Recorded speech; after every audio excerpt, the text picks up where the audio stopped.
ni ukuvuga ngo 43 iragera, 44 iragera, 45 iragera, 45 hagati. Ni ukuvuga ngo namufataga gutya n'akaganza, nkafata gutya ari umutwe gusa, utuboko ndibaza ko ukuboko ko kumwe kwajyaga kungana n'urutoki rwanjye, byari biteye ubwoba. Nari mfite ikibazo maranye igihe cyuko nta mwana nagiraga. Hanyuma ariko ntabwo nubwo abantu benshi bari babizi, kuko nari mfite abana benshi ndera, nubwo nabo twari twazanye mu materaniro yo kuwa gatatu, byari nk'uyu munsi. Hanyuma turangije turimo dusoza amateraniro, Bishop arampanurira, byasaga nkaho dusoje amateraniro turimo tugenda. Arangije arambwira ngo ariko ngo muri iyo nda yawe ngo harimo abana 2. Bwari ubuhanuzi naherukaga mfite imyaka 26, nibwo Imana yari yarabimbwiye. Urumva nari maze kugira imyaka 39, nari ndushye cyane rero icyo gihe mu mutima wanjye, kuko nibazaga, nari mfite dute nyinshi cyane, gushidikanya kwinshi. Nibaza ngo numvise Imana, siyo numvise, bimeze bite? Hari hashize iminsi ndushye muri jewe, harimo dute, harimo gushidikanya gukomeye cyane. Ariko nkapfa gukomezwa gatoya nuko Imana igihe yavuganaga na Joseph yamubwiye rimwe. Murabyibuka ibyo yamubwiye Joseph? Abona imiba y'abandi bantu bose zikamwikubita imbere, akabona ukwezi, izuba n'inyenyeri bimwubararira. Murabyibuka? Ntabwo Imana yabimweretse kenshi, yabibonye rimwe, yongera ntiyigeze abona n'umuhanuzi bimusubiriramo.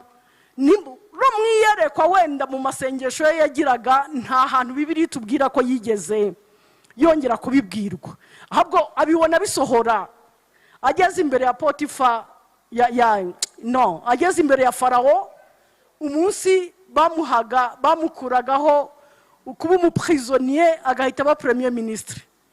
Sibyo? So ndavuga nti Imana rero ntabwo ari ngombwa ko ihora isubiramo ikintu wenda ishobora kutagisubiramo, ariko nanone umutima wanjye ukananirwa gukomera. Icyo gihe rero ndi hano, Bishop arambwira ngo sinibagirwa na position twari twicayemo, byari je doute niba hari ahangaha, simbizi, byari ku Muhima je pense. Twari twicaye nko kuri koti imeze gutya, ndabyibuka neza ukuntu byari bimeze nko ku ntebe, kubera ko ni ibintu byansitse umutima cyane ntashobora kubyibagirwa. Noneho hanyuma icyo gihe rero arambwira ati mu nda yawe ati harimo abana 2. Yari imeze nka profesi nabonye mfite imyaka 26 nabibabwiye. Ntaha murare yagarutse, ndongera nshobora gusenga. Murumva iyo umuntu afite ikibazo kimeze nk'icyo ngicyo, aba yarasenze amasengesho y'uburyo bwose kabisa. Ndibaza ku bantu b'ababyeyi baraha ibyo bintu barabyumva. Warasenza y'ubutayu, ugasenga y'ubuvumu, ugasenga yo mu mazi, ugasenga yo ku misozi, ugasenga uryamye hasi, ugasenga mu buryo bwose bwashoboka. Hanyuma ndaguma ndategereza Imana. Rero nshimye kugakorera introduction mbere yuko tuvuga ku nsanganyamatsiko, kugira ngo mbakomeze abantu bategereje Imana bafite amasezerano. Bibiliya iravuga ngo abava mu masezerano nta mpamvu nibo bazagira ibibazo, ariko abakomeza amasezerano yabo abo bazunguka. Kubera ko Bibiliya iravuga ngo icyo abayuda barusha abandi bantu ni iki? Nuko babikijwe amasezerano, bafite ibyasezeranijwe. Aleluya! Ntabwo ari uko tudaca mu bibazo nk'ibyo abandi babamo, ariko twe hari ibanga dufite tugendana. Muribo murabyumva? Iryo banga, iryo ngiryo niryo uguma wibutsa Imana, niryo rituma ukomera, ndetse ugakomera no ku munsi mubi. Hanyuma imyaka iragenda. Icyo gihe urumva nari ndi hano mfite imyaka 39. Umwana wa mbere namubyaye, nabyaye umwana w'umukobwa mfite imyaka 42.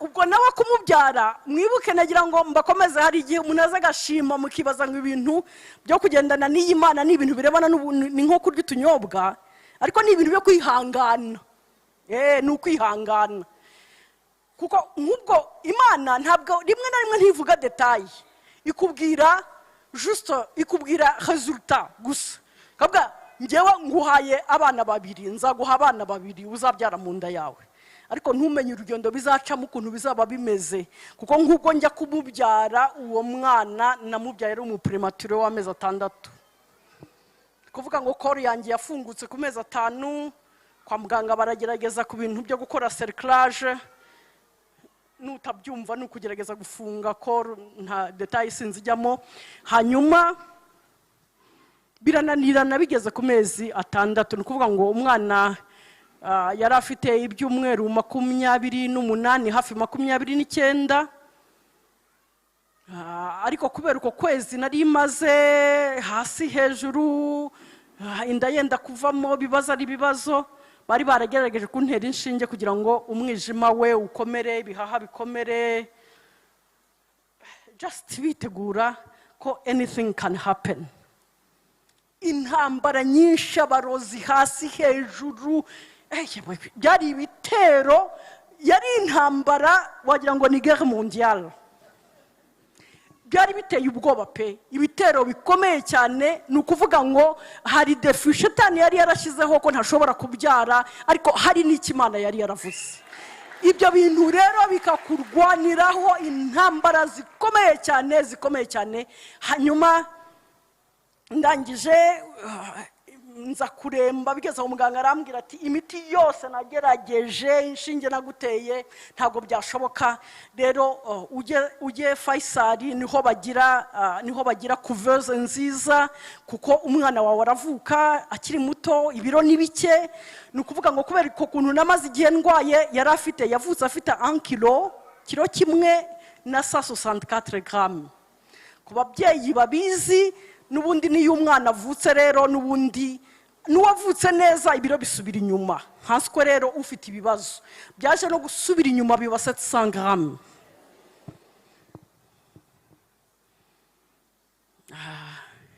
byari ibihe binduhije urumva imyaka 42 Imana yarakubwiye umuntu wabyaye kuntu yarameze byari biteye ubwoba nibuka ko namufataga nzamuzana hano nibwo nzashima neza nzabazana hano nzabazana kugira ngo munamurebe ukuntu ari igikumi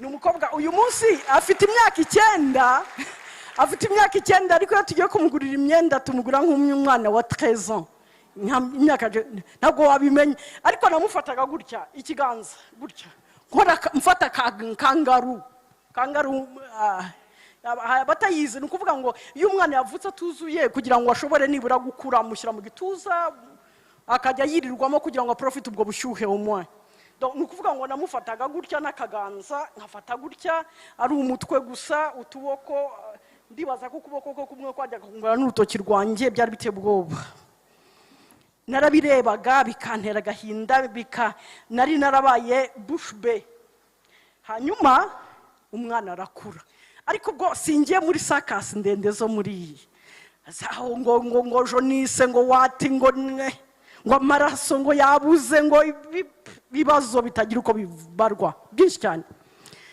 hanyuma umukobwa arakura abaho nababwiye ngo ni inkumi ubu mu kwezi kwa 6 yujuje imyaka 9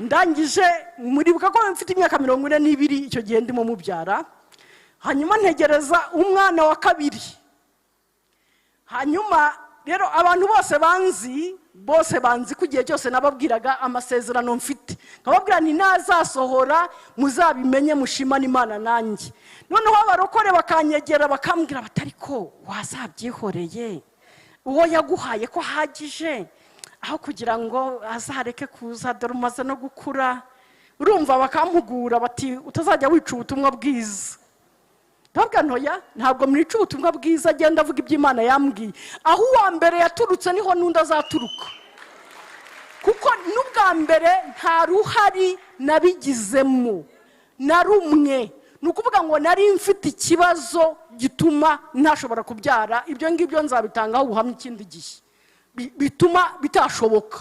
Nta ruhari nabigizemo, nagiye kubona mbona Imana irabikoze. Gusa icyo nibuka mbere yaho, Imana yari yaranshize mu mutima gusengera mu isengesho, mu ijambo rivuga ngo ni Imana ihamagara ibitariho bikabaho. Haleluya. Uko nguko nyuma ya masengesho yose yo kuzamuka no kumanuka no kugira gute, noneho nicaraga ahantu hamwe nkahamagara Imana igirema, igahamagara ibitariho bikabaho, ikabihamagara ikabyita n'amazina. Haleluya. Ni ukuvuga ngo 43 iragera, 44 iragera, 45 iragera, 45 hagati nza kurwara cyane. Dataye sinshaka kuzitindamo cyane, ariko nararwaye cyane aho ngirukiye. Gusa nko kugaragaza ibimenyetso byo gukira bisa nkaho bitari byo. Abaganga bamprescriva za examen nyinshi cyane. Hanyuma muri izo examen rero niho umuganga umwe yambwiye ngo ariko ngo kushobora kuba utwite.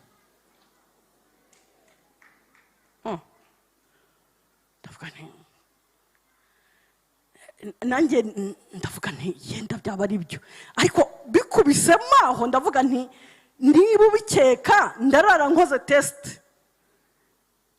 Byari nimugoroba, nanga gushyugumbwa, ndavuga nti ntaza kuyikora ikambana negatifu kuko wenda ntiteguye kuba mfite resultat zose zihagije. Donc ibyo ngomba gukoresha bigeze a terme, ni ukuvuga ngo byujuje amasaha akwiriye. Hanyuma mu gitondo ndayikora, nikoze nsanga ndatwite. Ariko ubwo mu ndwara narakoresheje ama examen ya za mammographie, n'ama examen ubundi ayo ma rayon yose ucamo abatari conseiller gukoresha ku muntu utwite. Hanyuma nari nararwaye na malaria iranyica, inshyira hasi, bananirwa kuyidetecta, barambwira ngo mfite infection. Hanyuma mu gihe infection yakabaye ikira, ahubwo ntangira kujya ngira ama convulsion. Donc ni ukuvuga ngo kugira umuriro uko kurenga ugasa nk'utaye ubwenge. Hanyuma nibwo bongeye gukora test ya malaria. Après 2 semaines, nyuma y'ibyumweru 2 narwara malaria. Hanyuma babona malaria barayimvura. Urumva nawe iwo muriro uteye ubwoba gutyo, izo tensions imeze gutyo, imiti ya malaria ikarishe, ariko nyuma yaho ngo ndatwite, inda ntiyavuyemo. Hanyuma donc byari bitangaza. Hanyuma umwana ndamutwita. Hanyuma ku myaka rero 46, kuko abantu bazi ko ngo kuri iyo myaka ngo ntabwo abantu babyara, ariko je narabyaye.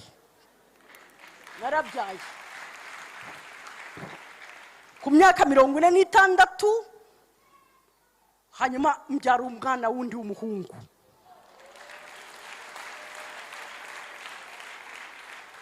Ubu ngubu afite imyaka 5 n'igice. Yego, nzabazana n'abana beza cyane Imana yateguye bien avant. So rero ndashima Imana kubw'ibyo.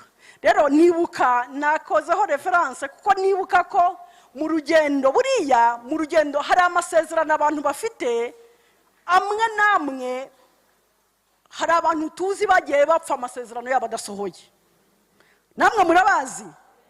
C'est pas que Imana ibeshya, ahubwo ba nyirayo bayahawe barabarananiwe guhama mu mwanya utuma ya masezerano asohora. Ni nk'uko umuntu baguhita icyo y'indege none, ariko aho kugira ngo ujye kuyitegera i Kanombe ukajya kuyitegera Nyabugogo, urumva byazahurira hehe se? Ntabwo byazashoboka. Rero je nibuka ko hari igihe nari ncitse intege nanjye nenda gutegera indege Nyabugogo. Hanyuma nzaha ngaha umushumba nsubiza intege mu bugingo. Haleluya. Arongera Imana iramukoresha anyibutsa rya sezerano nari mfite mu myaka 26 ryaje gusohora mfite 42. Murimo murabyumva? Imana yaramukoresheje ansubiza intege mu bugingo, nanjye wenda nakabaye ntentebuka, kandi pe naranabigerageje, mbabwiza ukuri narabigerageje. Nari mfite umucuti wanjye yakoraga muri UN. Noneho kubera urabona iyo ugerageza ushaka kubyara, hari imiti kwa muganga bakuha gutyo imyinshi bari amahormone.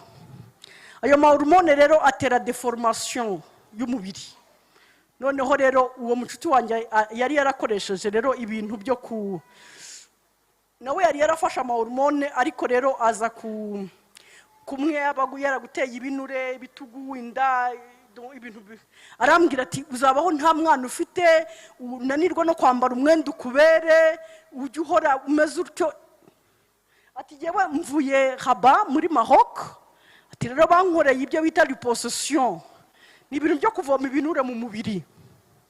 Urumva ati bizanagutera n'indwara, rero bazabikuvome mu mubiri babimaremo, ujye ukora siporo, nibura wumva ufite na bode wishimiye. Ombonye arabinyigisha, amasomo aramfata. Amasomo amaze kumfata ndabyitegura kugenda.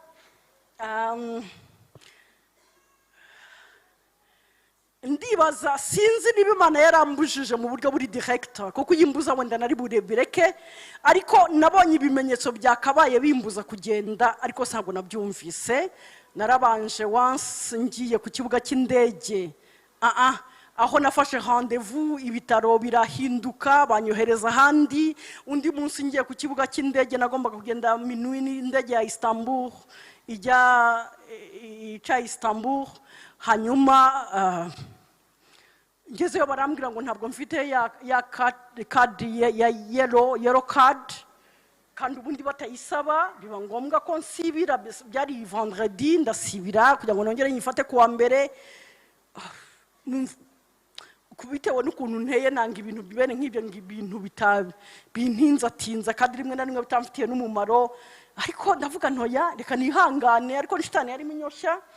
Hanyuma ndangije bigeze kuwa mbere njya kuyishaka, ndayishaka avant midi, après midi ndongera mfata voyage. Ngeze Turkish muri Turkey, kuko iyo ndege ni hwica. Haza kuba ibibazo bindi ku bipapuro byanjye byatumye kugira ngo njye muri Maroc bingora. Biba ngombwa ko ntinda ku kibuga cy'indege. Urumva nagiye ijoro ryose sinaryamye, n'uwo mwanya ndibwirirwa ku kibuga cy'indege biri bunsabe kuza gufata indi ndege ya nimugoroba. Numva je binteye umujinya, sinzi ukuntu numvise muri jyewe ntabyumva. Numva simbyumvise, sinumva ibintu bintinza byose bihora. Ndavuga ntari kubundi igituma bitagenda neza n'ukubera iki, n'ubundi ko ntanabisengeye. Bintera umujinya, mfata indege ndagaruka. Ndavuga ahubwo ndafatiye nimugoroba intahane, mfata indege ndataha. Icyo gihe rero ntaha, ntabwo mushobora kwibaza ko natashye akaba ari bw'Imana. Ubwo icyo gihe bari bambwiye akantu karimo, bari bambwiye ngo nibakora liposuction, donc nukuvuga ngo bavomye nk'ibinure by'ahantu kunda, aho bavoma ibinure umubiri urasigara watepese. So rero kuko uri butepete gutya, rero bari bugukorere chirurgie plastique. Noneho barambwira bati rero nidukoza chirurgie plastique kunda, ni conseiller ko ugomba kumara imyaka 5 utarabyara. Kandi nari nabyemeye. Murabyumva? Nari nabyemeye, kandi urumva Imana ifite gahunda yo kumpa umwana. So urumva rero ko Imana yangiriye neza. Icyo gihe nari ndimo ngenda ntangiye kuva mu masezerano, ari nta mpamvu ndimo mva mu masezerano. Imana yarongeye intera sentiri, irambwira ati komeza urugendo urenda kugerayo. Haleluya, Yesu ashimwe. So iryo ryari ishimwe natambutsaga, ryari ishimwe mbere na mbere natambutsaga, ariko dufite insanganyamatsiko tugomba kuvugaho, kubera yuko gituma tugomba kuyivugaho nuko buri birimo amavuta ya deliverance yacu twese. Haleluya, Yesu ashimwe. haba harimo kubohoka kwacu twese. Ni igice cya 14 cy'ubuhanuzi bwa Yesaya, niyo nsanganyamatsiko yateguwe. Mwahageze igice cya 14 cya Yesaya.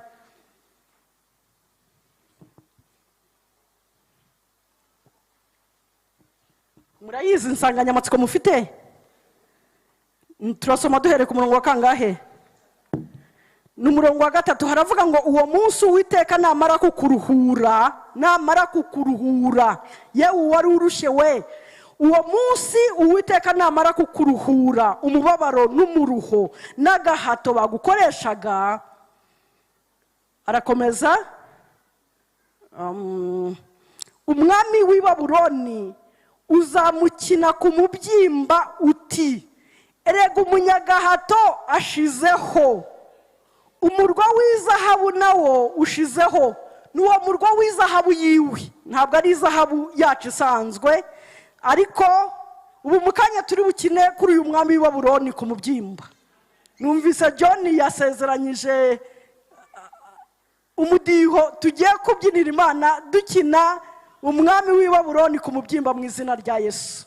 Haleluya. So umurongo wa 3 rero uravuga ngo uwo munsi Uwiteka namara kukuruhura umubabaro n'umuruho n'agahato bagukoreshaga. Reka duhere, nukuvuga ngo harimo amagambo 3, hari umubabaro, hari umuruho, hari n'agahato. Reka duhere kuri iri jambo, turahera inyuma dusubira imbere. Nukuvuga ngo kugira ngo umuntu ashobore kugukoresha biriya by'imbere bibanza, uriya mubabaro n'umuruho, nuko biba byahereye mu gahato. Kuko ntabwo uyu munsi umuntu yanjyana mu muruho ndeba ngo nemere. Nta muntu uyu munsi wanshyira mu mubabaro ngo nemere, ntabwo bishoboka. Ahubwo nuko aba yabanje kunkoreshaho agahato. Agahato ni violence. Nukuvuga ngo umuntu ni nkuko umuntu yagufata akagufata mpiri, akagufata akabakurusha amaboko, yarangiza akakwinjiza ahantu cyangwa akajya kugukoresha ahantu ibintu udashaka, ariko kubera ko yakurushije amaboko, sibyo? Hanyuma nanone mu miterere y'umuntu wese uko ateye, ntabwo ajya yemera guhama mu kintu kimubangamiye.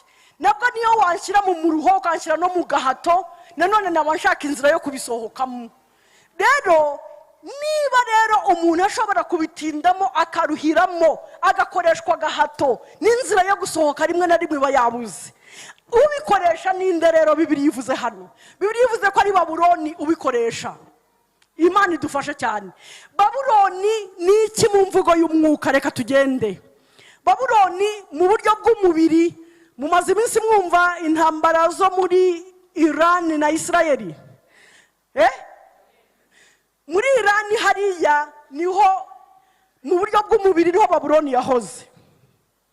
Niho Babuloni yahoze, hanyuma ariko ikagenda yaguka ikagera no mu bihugu byinshi. Yigeze kugera no mu bihugu by'Ubuhinde, igera no muri Ethiopia, igihe Babuloni yari ku butware bw'Abamedi n'Abaperisi. Murimo murabyumva? So mu buryo bw'umubiri Babuloni nuko. Babuloni rero Bibiliya ikabiyivuga kuko yakoresheje agahato ubwoko bw'Abayuda. Haleluya. Abayuda yakoresheje agahato, nukuvuga ngo mu bwoko bw'Abisirayeli ko bwari 12, hari ubwoko 10 bwo bwari bwaramaze gutwarwa mu gahato, bwaratwawe n'Abashuri. Hanyuma Abashuri nabo baza kugwa, ubwami bw'Abashuri bugushijwe n'Abanyababuloni. Hanyuma Abanyababuloni baza kureba ya miryango ibiri yari yarasigaye, ari wo wa Benyamini hamwe n'uwa Yuda. Nabo rero baraza babatwara bunyago, babajyana i Babuloni. Babajyanye kubera iki? Impamvu ya mbere imwe yatumye bagenda ni ukubera ko batubahaga Imana. Ntagiye muri detaye ndende, ni ukuvuga ngo bari barataye amategeko y'Uwiteka, baba ntibumvira Imana, kuko igihe cyose kugira ngo Babuloni akugireho memize, akugireho ukuboko, agushobore, haba hari ikibazo cy'icyaha. Haba hari ikibazo cy'icyaha cyabayeho, cyangwa hari ikibazo cy'igicumuro, gishobora kuba ari icyawe bwite, cyangwa gishobora kuba ari icy'ababyeyi bawe, cyangwa gishobora kuba ari n'ibyaha territorial byakorewe muri iyo area, bigasigara bifite efe bifite ubushobozi aho hantu. Murimo murabyumva? Hanyuma rero aba bayuda bari barahemukiye Imana. Kubwo guhemukira Imana rero bituma Farawo abagiraho ububasha. No, pana Farawo, sorry. Bituma Nebukadinezari, umwami wa Babuloni, Nebukadinezari abagiraho ububasha, arabamanukana abajyana i Babuloni. Yabajyanye batabishaka, ariko bari bajyanywe bafashwe mpiri, bari abakaptifu. Mwabyumvise? Kuko nta muntu, nukuvuga ngo kariya gahato barabahata, utemeye guhatwa bakamwica. Bisha abantu benshi icyo gihe, mujya mubisoma mu maganya ya Yeremiya. Yeremiya ari maganya. So nukuvuga ngo bisha abantu benshi icyo gihe Yerusalemu barabica, utaremeye guhatwa, wagerageje kunanirana, wagerageze kurwana, uwo yaricwaga. Hanyuma uwemeye ako gahato akemera kujya mu miruho no mu buretwa bw'i Babuloni, baramutwara bamugezayo. Hanyuma icyari gisigaye bari i Babuloni kwari ugutegereza amasezerano y'Imana n'imbabazi zayo zizabazaho, Imana ikabakurayo. Ni ukuvuga ngo izo mbabazi z'Imana nta handi ziva ko umuntu atangiye kwihana akagarukira Imana. Haleluya, Yesu ashimwe cyane. Okay, hanyuma iyi Imana uyu munsi irimo ivuga, kuko ibyo bintu by'abayuda byararangiye. Ni gute Imana yagarura uyu munsi twaba turi mu materaniro none tukongera tukavuga Babuloni? Imana ikabizi ko iri jambo riri budukize. Nuko hari Babuloni iriya yo mu mubiri, yo yanyaza Abisirayeli, ariko hari na Babuloni yindi yo muri monde spirituel. Iyo usomye iki gice cya 14 muza kumanuka hepfo musome, baguma basobanura uyu Babuloni, bakavuga ngo ni inyenyeri yo mu ruturuturu ngo yaguye, ngo yari yarishize hejuru, ngo ikavuga ko izangana n'Imana, ngo ariko ngo iraguye ndetse izamanuka ikuzimu. Uwo nguwo Bibiliya ijya imusobanura witwa inyenyeri yo mu ruturuturu, ari byo Lucifer. Sobanura Lucifer. Haleluya. Lucifer ni inyenyeri yo mu ruturuturu. Luciferi nicyo bisobanura. Hanyuma bisobanura ukuntu yaguye. Rero Imana ivuze uyu Babuloni, uyu nguyu ugitwara abantu minyago, nubwo bwami bwa Satani. Ni ukuvuga ngo ni Satani na kohorte y'abadayimoni n'imyuka mibi yose, ukongeraho n'abandi bantu bo mu isi bamukorera. Iyo kohorte yose igizwe n'ubwami bwe. Abo rero n'uyu munsi baracyashyira abantu mu mbago, mu minyago, bakabakoresha imiruho, bakabakoresha uburetwa. Haleluya, Yesu ashimwe. Hanyuma ariko dufite n'ubundi bwami, n'ubundi rero bwopozinga, bunesha ubwo bwami bw'i Babuloni. Kuko igihe Abisirayeli bari i Babuloni, icyo gihe Imana yagennye kubakurayo, ikanabwira Yeremiya ngo mu myaka 70 izabakurayo, ikabahagurukiriza abahanuzi. Hari abahanuzi, hari Daniel wahanuriraga ibwami, hari Ezekiel wahanuriraga mu mpunzi aho zari ziri, hakaba na Yeremiya wagombaga bohereza ubuhanuzi wo wari warasigaye i Buyuda, nubwo baje kumudeporta bakamujyana muri Egypt. Hanyuma ubwo buhanuzi bwose Imana ikabubaha, ibabwira ukuntu izabakorera restoration, ukuntu izabagarura ikongera ikabubaka. Haleluya. Imana iza kuvuga ikoresheje mu prototype wa Yesu, ari wivuga witwa Kuro. Haleluya. Iti nzakugenda imbere ahataringaniye. Aho ngaho abantu, nukuvuga ngo abantu bari i Babuloni basaga nkaho bari muri gereza, ariko ni gereza nini isa nk'igihugu cyose, nta bw'inyagamburiro, ntacyo bashobora gukora, bari mu buretwa, bari mu muruho, bari mu mubabaro mwinshi cyane. Hanyuma Imana iravuga iti rero njyewe nzakujya imbere Kuro. Ibyo bihinduzo by'ibyuma bifunze iyo gereza bakingiraniwemo nzabivunagura. Haleluya. Inzugi z'imiringa nzazi breakinga. Haleluya. Yesu ashimwe. Niko umwami wacu Yesu Kristo yagambiriye kuducungura, niko yatangiye kuvugana na Yesaya, abisubiramo mu gice cya 4 cya Luka, aravuga ngo umwuka w'umwami Imana ndiho, kuko yansigiye kugira ngo amahoro imbahe, nkingurire abari mu nzu zimbahe. Haleluya. Akingurire, abreaking ibyo bihindizo by'ibyuma, avunagure, amenagure izo nzugi z'imiringa kugira ngo dusohokeyo. Haleluya. Niko yabasohoyeyo. Zaburi y'126 irimo ivuga, iravuga ngo ubwo Uwiteka yasohoraga abacu bari baratwawe minyago. Haleluya. Iyo ni indirimbo yanjye none nawe mu izina rya Yesu. Reka tuhasoma twihuse. Zaburi 7:6. Uhagera mbere asome kugira ngo ducunguze uburyo umwete.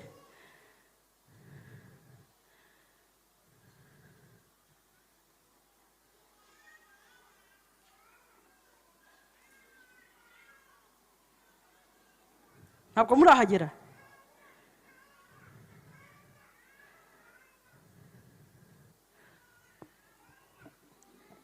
Bayita ngo ni indirimbo y'amazamuka, ntabwo ari y'amamanuka, ntabwo ari indirimbo y'amaganya, ahubwo ni indirimbo ya morale. Ni indirimbo ikuzamura igakura mu kibaya ikakugeza ku musozi w'ibyiringiro. Haleluya.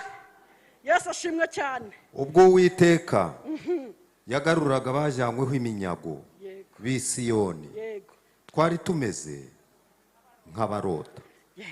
Icyo gihe akanwa kacu kari kuzuye ibitwenge n'indimi zacu zari zuzuye indirimbo.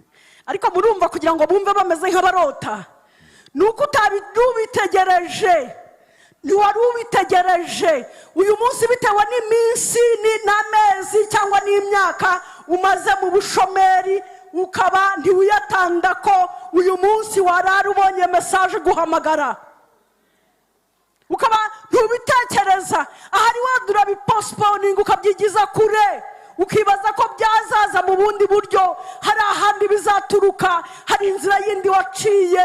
Nk'uko hari igihe Yohana yigeze guhagarara ku kigo cya Patmosi ngo wari ku munsi w'umwami Imana ahagaze, iyo amenya ko umwami Yesu ari buturuka inyuma aba yarahagaze atya, ariko ntabwo ariko yahagaze. Yibazaga ko ari buturuka imbere, ngo agiye kumva ngo yumva muturutse inyuma nk'amazi asuma. Haleluya. Yesu ashimwe. Rero naba bari bameze nk'abarota umunsi bavagayo, kuko bari bazi ko bafite amasezerano ko bazavayo, ariko ntibazi ko bizagenda. Aravuga ngo icyo gihe ngo akanwa kacu kari kuzuye ibitwenge n'indimi zacu zuzuye indirimbo. Nta repetition yabaye. Haleluya. Yesu ashimwe. Nta repetition. Byari bimeze nk'umunsi Abisirayeli bambutse inyanja itukura. Haleluya. Kuko muri iriya migi ibiri ifite aho ihurira. Egiputa Imana iyita ko ari umujyi Imana irokoramo abantu bavuye muri slavery, mu bucakara bw'ibyaha. Hanyuma Egiputa naho ko Babuloni ikaba ari umujyi kuramo abantu bavuye muri captivity, mu bunyage. Ubunyage rero muri Egiputa ntabwo bigeze kumenya Imana n'abapagani, ariko aba muri Babuloni bazi Imana basubiye inyuma, backsliders. Hanyuma basubiye inyuma rero baranyagwa, ariko bazi n'ukuntu bavayo, bazi ko babigenza. Abi Babuloni bazi ukuntu bahamagara Imana, bo muri Egiputa ntabyo bazi. Imana igomba kubatabara ku giti cyayo. Haleluya. Yesu ashimwe. Igihe rero abo Mose yasohoye mu gihugu cya Egiputa baza, nabo baririmbye batakoze repetition. Murabyibuka igice cya 15 cyo Kuva. Babonye bavuye mu nyanja itukura, barebye inyuma bakabona intumbi za Farawo na bene wabo bose barimo bareremba n'amafarashi yabo n'ingamiya zabo. Ako kanya ngo Miriam yagiye imbere. Haleluya. Ajya imbere n'ishako n'abandi barakurikira. Hanyuma batangiye kuvuga ngo Uwiteka arakomeye, ngo Uwiteka ni umunyamaboko, ngo yarambuye ukuboko ko gukomeye, ngo tuzanire agakiza gakomeye. Haleluya. Uza kuyisoma iraryoshye cyane. Yesu ashimwe cyane. Iriya ndirimbo ya Mose yo ku 15 niyo Bibiliya igarukaho ku gice cya 14 cy'ibyahishuwe ikavuga ngo abacunguwe abo babonye bafite imikindo ngo baririmbaga indirimbo ya Mose n'iy'umwana w'intama. Haleluya! Iyo umwana w'intama uzaho yaririmbiwe se? Iyo umwana w'intama yaririmbiwe he? Ya Mose yarimwe ku gice cya 15. Iyo umwana w'intama yaririmbiwe i Gologota. Iririmbwa nanjye, iririmbwa nawe. Turirimba gucungurwa gukomeye kwatumye hari umwami Yesu, hari umukiza Mesiya wishyizeho ibyaha byanjye, yishyiraho ibicumuro byanjye, igihano kimpesha amahoro kiba kuri we, ampa gucungurwa ku iteka. Bibiliya iravuga mu Baroma igice cya 3:25 ngo kuko ari we Imana yahisemo, ngo kuko ari Imana yashizeho, ngo kugira ngo abere impongano umuntu wese wizera amaraso ye. Haleluya! Haleluya! Haleluya torero! Haleluya! Haleluya Yesu! Yesu ashimwe. Mwami Imana yacu ahimbazwe. Haleluya!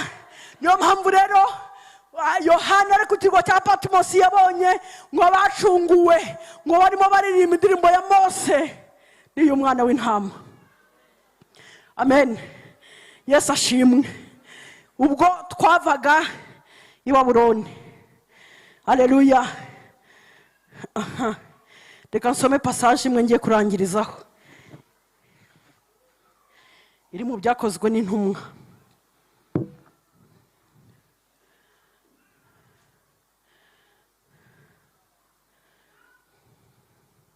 Byakozwe n'intumwa. Turareba igice turebe ugutabara kw'Imana gukura umuntu mu bunyage, mu buretwa, ku ngoyi, ku nkoni, mu kiboko, mu minyururu yafungiwemo, kuko twavugaga mu isezerano rya kera, ariko kandi Imana iracyadutabara na bugingo n'ubu. Igice cya 16 ni umugabo n'abagabo babiri, umwe yitwa Paul undi yitwa Silas. Haleluya. Reka dusome.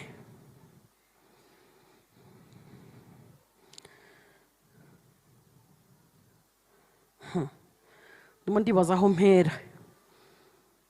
Duhere ku murongo wa 16 haravuga ngo bukeye tujya aho basengera, duhura n'umuja uragura utewe na dayimoni yungukiraga bashebuja cyane n'ingemu. Uwo akurikira Paul natwe arasakuza ati, aba bantu ni abagaragu b'Imana isumba byose kandi barababwira inzira y'agakiza. Ibi bintu yavugaga byari byiza ra? Ntibyari byo? Nimwibuke uyu muntu, reka maze nimbibutse story uko imeze. Ahantu bagiye kugirira ibyago bikomeye cyane ni Imana yawoherejeyo, ntabwo ari Satani. Kuko Paul yarimo abwiriza yenda kujya ndetse i Korinto, hanyuma arangije arota nijoro umugabo w'i Makedoniya aje yiruka amusanga amubwira ngo dutabare. Bituma Paul atsukira i Makedoniya. Makedoniya umujyi babanjemo ni umujyi w'i Filipi. Filipi murafite ibaruwa yandikiye abantu b'i Filipi. Agitunguka i Filipi bagiye mu masengesho abantu basengera, agitungukayo umuntu wa mbere wamumenye ntabwo yamenywe n'abantu b'Imana bari bahari. Nabo basengaga se bo bamumenye. Yamenywe n'umukobwa waraguraga ufite un esprit de piton. Esprit ragura. Buriya hari igihe abarokore b'abana bakiri batoya bajya bitiranya ibintu. Akagenda ahantu kwinjira mu byumba by'amasengesho, hanyuma wagerayo bakavuga ibyawe byose. Bakavuga ukuntu wasambanye uri umwana, bakavuga ukuntu wibye, bakavuga n'ukuntu papa wawe yatanye na mama wawe, bakavuga n'ukuntu byagenze gutya na gutya. Nuko nawe ukikubita hasi ukarambarara uti ni ukuri pe, ni umuntu w'Imana yambwiye ibyanjye byose. Icyo nicyo kimenyetso. Nicyo kimenyetso. Ari icyo ngicyo muzahura n'abaragura. kuko uyu mukobwa uragura niwe wa mbere bakinjira mu marembo bakigera i Filipi, niwe wa mbere wavuze abwira Paulo na Sila bari kumwe ngo aba ni abagaragu b'Imana isumba byose. Si byo byanditse ra? Mwabyumvise? Aravuga ngo ni umurongo wa 17, uwo akurikira Paulo natwe arasakuza ati aba bantu ni abagaragu b'Imana isumba byose kandi barababwira inzira y'agakiza. Nibyo si byo? Ibintu avuga ni bibi se cyangwa ni byiza? Ariko ni esprit ya Pito iri bimukoresha, araragura. Mwabyumvise torero? Kuko imyuka iyobya ibihari hanze kugira ngo ibakure mu itorero. Mukurikire bene iyo myuka iragura. Ntabwo Yesu yigeze atubwira ko tuzababwirwa nuko ibyo bavuze ari ukuri, ahubwo tuzababwirwa n'imbuto. Haleluya! Kuko hari abantu bamwe bahanuraga, banakoraga ibitangaza Yesu azavuga ngo mwumve imbere, sinigeze kubamenya. Haleluya! Yesu ashimwe. Uyu mukobwa yararaguraga. Hanyuma ariko n'ikindi najya nkongerereho nuko iyo ugiye gukora ibyaha uba yabikoheje n'indi si Satani. Uba areberera ibyo byaha abireberera ko bikorwa n'indi si Satani n'abadayimoni be. None se bagiye kuripotinga bakakuripotingaho ibyo bagukoresheje ntibabizi cyane, nta gitangaza kirimo. Ahubwo igitangaje nuko bakakubwira izi nzira yo kwemera umwami Yesu, kuko nicyo batazi. Kuva mu byaha ugakurikira Yesu. Haleluya! Hanyuma barangije ngo yagumye akurikira Paulo, aguma bamwasakuza. Paulo amenya ko afite esprit de Pito, arangije ya daimoni iragura arayirukana. Ayirukanye umukobwa amera nk'abandi bose. Rya jisho rya gatatu baba bararimennye, aba ntakibona ibindi bintu. Noneho ngo bungukiraga babonaga indamu muri uko kuragura kwe bamukoreshaga, akaragura bagafata indamu. Barangije bafata Paul, bafata na Sila, hanyuma barabakubita. Bibiliya iravuga ngo umurongo wa 19 ngo bashebuja babonye yuko nta ndamu bakimutezeho, bafata Paul na Sila barabakurubana babajyana no mu iguriro ku batware. Wumva ibyo babakoreye, babashyira abacamanza bati aba Bayuda bahagarika imitima cyane y'aba mu mudugudu wacu kandi bigisha imigenzo tuzira kwemera cyangwa kuyikora kuko turi Abaroma. Barakomeje 22, bari bahateraniye barabahagurukira icyarimwe. Abacamanza babatanyagurizaho imyenda. Mwabyumvise bwa bunyage uko butangiye?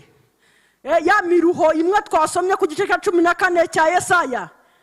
Iyi Imana iri budukize. Batangira kubatanyagurizaho imyenda.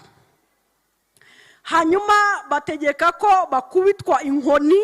Bamaze kubakubita inkoni nyinshi babashyira mu nzu y'imbohe, bategeka umurinzi kubarinda cyane. Hanyuma nawe ategetswe cyo abajugunya mu nzu yo hagati, akomeza amaguru yabo mu mbago. Bari bafunze ariko n'amaguru yabo afunze. Nigeze kumva John kenshi arimo tubwira ati umuntu uri libre n'amaguru ye, uri libre n'amaboko ye, nahaguruka himbaza Imana. Aba bahungu bari bafunze amaguru, ndibaza ko n'amaboko buriya yari afunze, n'inzu barimo irafunze, ni mu muruhu uteye ubwoba, ariko imitima yabo ntabwo ifunze. Haleluya! Imitima yabo ntifunze. Ariko icyambere burya igifunga imitima ni iki? Ntabwo umutima ufungwa n'iminyururu tubona. Imitima ifungwa n'ikintu cyo kurakarira Imana, kwivovotera Imana, kumva ko yagutereranye, kumva ko ngo yaguhemukiye ukagira ngo ni Imana yagiye kugufungisha. Ntabwo Imana ari ingambirira kibi. Yaravuze ngo nzijya nibwira kubagirira ni byiza si bibi, kugira ngo mbaremo umutima byo muzabona hanyuma. Rero niba wagize ibyago ntabwo ari Imana yabiteye. Hanyuma rero Satani yabikora kuko ni ukora ibyo bintu byose. ahubwo wowe icyo ukeneye ni ukugira ngo wikure muri iyo situwasiyo nanone utabaje Imana, kuko Imana aho yahagusanga nayo ibitegereje attitude yawe, uko witwara muri iyo situwasiyo. Haleluya. Uko witwara muri iyo situwasiyo. Rero ni amahitamo yawe kubaha, niba amaguru yawe aboshye n'amaboko yawe akaba aboshye, ni amahitamo yawe kubaha umutima, kuko umutima nta muntu wawukubohera, ni wowe wenyine wawibohera. Nta mupolisi uwugeramo, papa wawe ntiyawugeramo, mama wawe ntawugeramo, umwana wawe ntawugeramo, nta muntu uwugeramo. Wowe wenyine wahitamo kuwibohera cyangwa wahitamo kuwubohora. Aba basore rero imitima yabo ntabwo irakabohwa, bazi neza ko Imana yabo ikomeye, nubwo babasha amaguru, nubwo babasha amaboko, ngo hagati mu gicuku batangira praise, batangira guhimbaza Imana, batangira kuvuga gukomera kw'Imana, batangira kuvuga imbaraga z'Imana, batangira kuvuga Imana ikingura inzugi. Haleluya. Ibreaking inzugi z'imiringa, ikavunagura iminyururu, igakingura hakinze hose. Iyo Mana bavuga umwami Yesu, uwo wikuye ikuzimu, akikura ikuzimu, akikura mu rupfu, hanyuma umutingito ukaza ukanyeganyeza n'igitare kikigira agasohokamo, akavamo ari muzima. Batangira kuvuga umwami wanesheje, umwami wanesheje. Muri uko bakiririmba, ngo baririmba banasenga, abarabyumvise aravuga ati aba bahungu, haleluya, haleluya, aba bahungu ntabatabaye, nabo ntari Imana. Haleluya. Aba bahungu bakwiriye gutabarwa. Buriya hari umuntu ukora Imana ku mutima, ukayikora ku mutima igahaguruka. Yaravuze ngo nkunda bankunda, ko wabyumvise ra, ikunda abantu bose, ariko ikongera ikavuga ngo nkunda, ikongeraho kandi ngo banshakana umwete. Amen. Ako kanya bagiye kumva, bumva umutingito. Haleluya. Ukora n'ugutabara kuva ku Mana. Urabona kakanya ziriya nzugi zikinze, twajya gukoresha urufunguzo tugakingura tugasohoka, sibyo? None uri inyuma y'urugi rukinze utagira urufunguzo wabigenza ute? Ufosinga urugi, sibyo se? Wica seriri. Hari inzugi z'iki gihe rero z'ikoranabuhanga zitagira na seriri.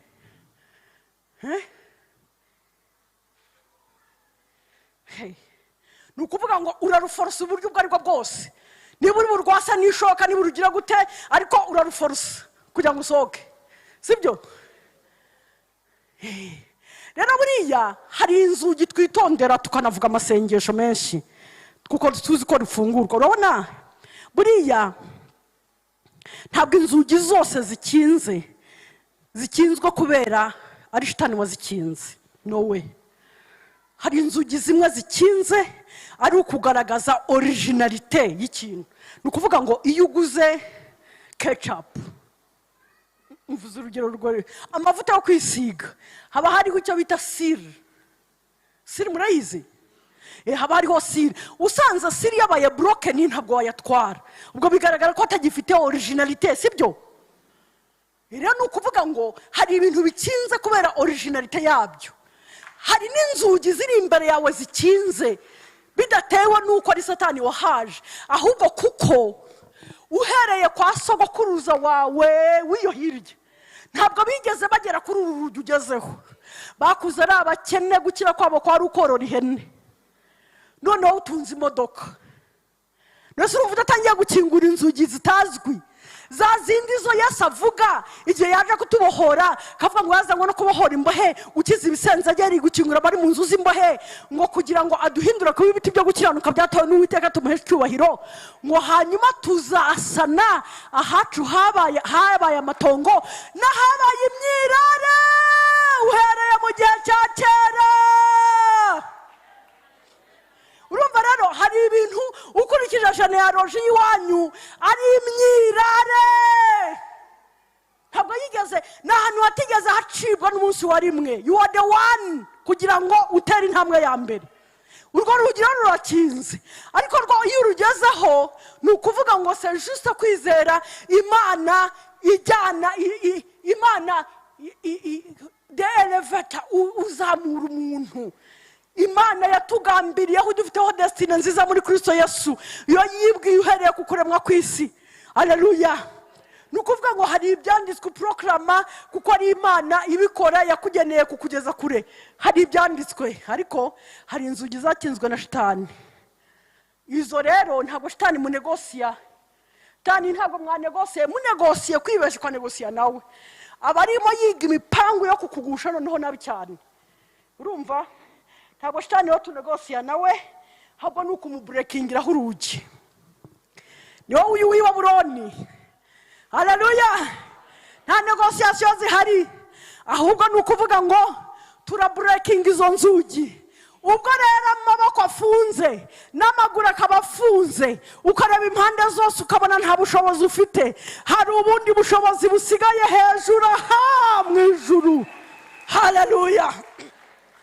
Aha nta bushobozi ukurikije amaboko yawe, kwa nyokorome, kwa nyogosenge, ku mutware wawe, ku mugore wawe, ku mwana wawe, nothing, nta kintu gihari. Mu maboko hari iminyururu, mu maguru iminyururu, ariko hari atari iminyururu. Haleluya. Tangira uramye, uvuga gukomera k'Uwiteka, umubwire uburyo ari umunyembaraga uhereye kera kose. N'uyu munsi kw'ino situation ari ntoya cyane, ni toto. Haleluya. Baramubwiye rero ko kanya bagiye kumva bumva umutingito uraza. Haleluya. Ntabwo wakinguye inzugi za gereza gusa, na gereza warayitaruye. Haleluya. Urandurira hasi ngo n'inzugi zose. Ntabwo ari urugero mwarabisomye, ariko all doors, inzugi zose. Haravuga ngo nimusome ku murongo wa 26 ngo uwo mwanya habaho igishyitsi cyinshi, imfatiro z'inzu. Mwabyumvise ko ari imfatiro? Imfatiro z'inzu ziranyeganyega, inzugi zose zihera ko zirakinguka, iminyururu ya bose iradohoka. Haleluya. Urabona hari abantu bajya bakinga, fata nka image yo muri gereza. Muri gereza ubwo barabafunze, bashobora kuba wababwira ngo urashaka kujya no kuri toilette, bakakubwira toilette zifunze hariya, bakakuzanira cya kindi kitwa kwa kundi.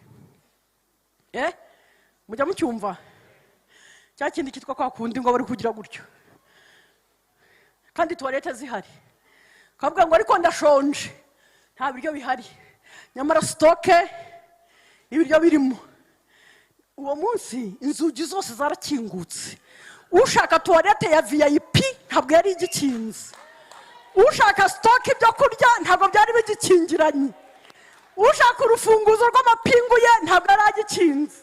Haleluya. Yesu ashimwe. Rero iyo Yesu aje, iyo ariwe dutabaje, akaza in his mighty, mu mbaraga ze, iyo aje aranyeganyeza, agaterura. Izo mbaraga ze nizo Samsoni yigeze gukoresha igihe kimwe, ngo bihaye kumugota, ngo bagota umudugudu, ngo bamushyingiranye, aterura ibikingi by'amarembo agenda bitwaye atya ngo. Haleluya. Yesu ashimwe. Umwami wacu Yesu. Inzugi zose zirakinguka. Wari wafunze abantu atangira kuba ari ugiye kwiyahura. Baramubwira bati wikwigira nabi turi hano. Arababwira ati ubwo mwifunguye ni munyerere mugende. Bati ntabwo tujya tunyerera sha, ntabwo tugerera ngo tugende. Haleluya. Ntabwo twakinguye inzugi kugira ngo tunyerere. Oya. ahubwo abadufunze mubabwire baze haleluya yesu ashimwe. hanyuma muribuka nijoro, muri iryo joro uhereye mu gicuku cy'ijoro iminyururu yarakingutse, inzugi zirakinguka, umugabo arabwirizwa, wari ushinzwe gereza ajyana n'abantu mu rugo iwe barabwirizwa, bajya no kubatizwa, yomora ibikomere bya ba Paulo na Sila, ibintu biracika bigeze mu gitondo. hanyuma bati nyamuneka s'il vous plaît twateye ibuye ku karere meya arimo, ntabwo twari tubazi, ntabwo twari tuzi abo muri bo, twagize ngo muri abayuda nk'abandi, ntabwo twari tuzi ibyo mutwaye, ntabwo tuzi umwami umukorera uwo ari we. barangije barigendera. haleluya. basiga n'ako kantu bagakozaho. amen. bagaragaje imana. amen. reka nsoze. ni ukuvuga ngo uyu munsi tugiye kwizihiza gukina ku mwami w'i Babuloni ku mubyimba. amen. amen. reka mbabwire igituma tugiye kumukina ku mubyimba. nuko tutakiri mu bunyage bwe. za ngege ntiyadukubitaga, umwami Yesu yazivunaguye. haleluya. ni ukuvuga ngo nubwo waba utarabibonesha amaso yawe, mu mwuka orode byakozwe. Bibiliya iravuga ngo nimusaba mujye mwizera ko byabaye. iyo tubwirije ubutumwa bwiza bwo kwihana ibyaha, abantu bakamanika ukuboko bakihana ibyaha, baba bibabariwe. none se kuki ubutumwa bwiza burebana no kubohoka bwo turi bububwirize abantu bakazategereza ikindi gihe? oya, kuko imana iri inyuma y'ijambo ryayo kurisohoza. niyo mpamvu mu kanya tugiye gukina ku mwami w'i Babuloni. haleluya. ariko hari utuntu dutatu nshaka kugira ngo mugire ku mutima, nitwo dushingiyemo kubohoka kwawe no kubohoka kwanjye. haleluya. aba bahungu bahamagaye Imana isumba byose, Paulo na Sila, ntabwo ari abahungu ordinary, ntabwo ari abahungu basanzwe, ni abahungu bazi Imana. abazi Imana yabo bazakomera. Bibiliya iravuga ngo abazi Imana yabo, ntabwo ari uko Imana igira umwihariko, ni Imana yacu twese. ariko iyo uvuze ngo their own God, urumva Imana yabo hakabaza ni ukuvuga ngo ni umuntu ufitanye ubuhamya, wagendanye nayo, afitanye ubuhamya nayo bwihariye. haleluya. Bibiliya ikavuga ngo abazi Imana yabo ngo bazakomera bakora iby'ubutwari. abo bahungu bazi Imana yabo, niyo mpamvu niyo bakubiswe babakura mu minyururu, ntibisayure basubira ku mudugudu w'iwabo, ahubwo bisayura bakomeza bajya kubwiriza ubutumwa bwiza. haleluya. bisayura bajya imbere, ntibisayura bagana inyuma. abo ngabo bazi Imana yabo. ubwo rero uricekinga umenye ngo nahamagara Imana ikabinzi, kuko nanjye nzi Imana yanjye nayo ikabiza umwana wayo. icyo ni icya mbere. cya kabiri ni uko ntabwo mu makuba yabo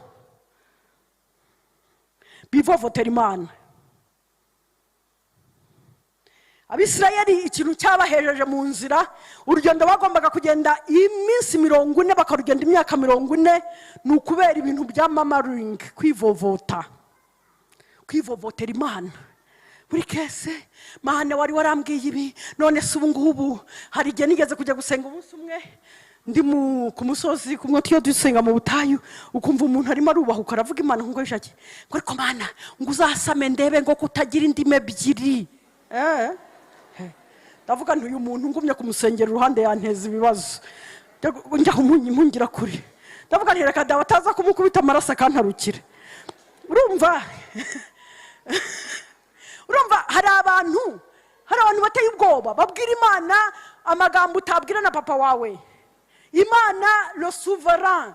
Utabwira na perezida w'igihugu ire souverain. Ni imana ikomeye iri hejuru ya byose. Nukuvuga ngo ni nyacyubahiro, ariko noneho kwejuru kuba nyacyubahiro inagukunda urukundo rutuko wowe wikunda, urwo wowe wikunda. So rero izi byiza kuri wowe kubona ujya kuyivovotera byerekana nivo mbi cyane yo hasi, ku buryo uba ukeneye ubutayu bugukamuramo ibyo bintu. Hanyuma ntabwo bivovota muri pene zabo. Hanyuma icya gatatu rero, hamwe hari abativovota akagenda akikunjira mu gitanda, amaguru akayahwanya n'akananwa, akaryama akavuga ati Imana ntacyo mvuze, ariko umutima wanjye urawubona ko nihebye nashobewe. Akaba ntashoboye gusenga, yahwereye. Ntabwo abahungu ariko bameze, kuko bazi ikintu gikingura inzugi icyo ari cyo. Bazi ko ari ugusenga no kuramya. Haleluya. Kuko nuryama uzabyuka situasiyo imeze kwa kundi, ariko nuramya hakiri kare ugasenga Imana hakiri kare uzasohokamo hakiri kare. Haleluya. Mwabyumvise ibyo bintu bitatu? Yesu ashimwe. Ibyo bintu bitatu rero nubizirika ku buzima bwawe, ukabizirika ku bugingo bwawe, nta rugi uzananirwa gukingura. Uzashobora iteka ryose usibye none gukina ku mwami w'i Babuloni ku mubyimba. Haleluya. Umukina ku mubyimba iteka, nawe yabagushyize mu mbago runaka umubwire ngo reka wibeshe ku muntu, wibeshe ku wo wafunze mu mwanya muturaje umbone, kuko uwo turi kumwe ni intare yo mu muryango wa Yuda. Hari igihe imiryango yigeze kwigira kabutindi. Bibiliya iravuga, ni muri Zaburi sinibuka iyo ariyo, ariko ni muri za 20 combien, haravuga ngo ni amarembo yigize kabutindi, ngo ni amarembo y'iteka. Bibiliya iravuga ngo yemwe amarembo y'iteka ngo ni mubyukuruke, ngo mubyukuruke ngo kuko umwami w'icyubahiro. Haleluya. Amarembo y'iteka ngo nabyukuruke, akinguka hereye aha, abyukuruke kuko umwami w'icyubahiro. Uwo mwami w'icyubahiro muri kumwe. Muruka Petero asohoka muri gereza ya Herode, kuko yari kumwe n'amarayika bageze ku rugi rukikingura ubwarwo, kuko muri kumwe. Haleluya. Wimusiga, oya, wijya aho atari, wijya mu majuna ntabwo abayo, aba mu mashimwe y'ubwoko bwe. Haleluya. Abariho ujya rero, hanyuma kuko muri kumwe, ayo marembo naho yaba ari ayiteka azabyukuruka mu izina rya Yesu. Amen. Haleluya. Turarangije. Mbere ko duhimbaza reka dusenge. Nimuhaguruke tubwire amarembo. Tubwire inzugi, tubwire iminyururu, tubwire ibihindizo. Tubibwire bifite amatwi. Tubibwire abo turimo. Turabacunguwe. Haleluya. Muri rade. Haleluya. Aka murananiwe. Ntabwo iyo ritme yakora ikintu. Haleluya. Haleluya. Data mu izina rya Yesu Kristo, mucunguzi wanjye databuja, mpagaze mu ijambo ry'abo twumvise uno mugoroba. Mwami Yesu, ndabwira ibihinduzo by'ibyuma, ndabwira inzugi z'imiringa, ndabwira za impossibility kugira ngo zihinduke za possibility, za difficulty nizihinduke na facility.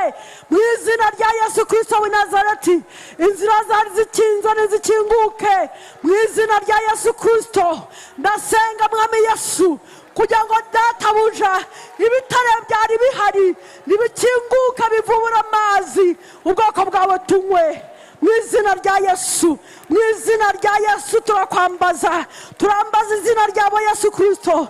Turakwambaza mwami wapfuye ukazuka, turakwambaza wowe wavuye mu gituro, hanyuma Yesu wavamo ugahirika igitare, ntabwo cyongeye gusubiraho.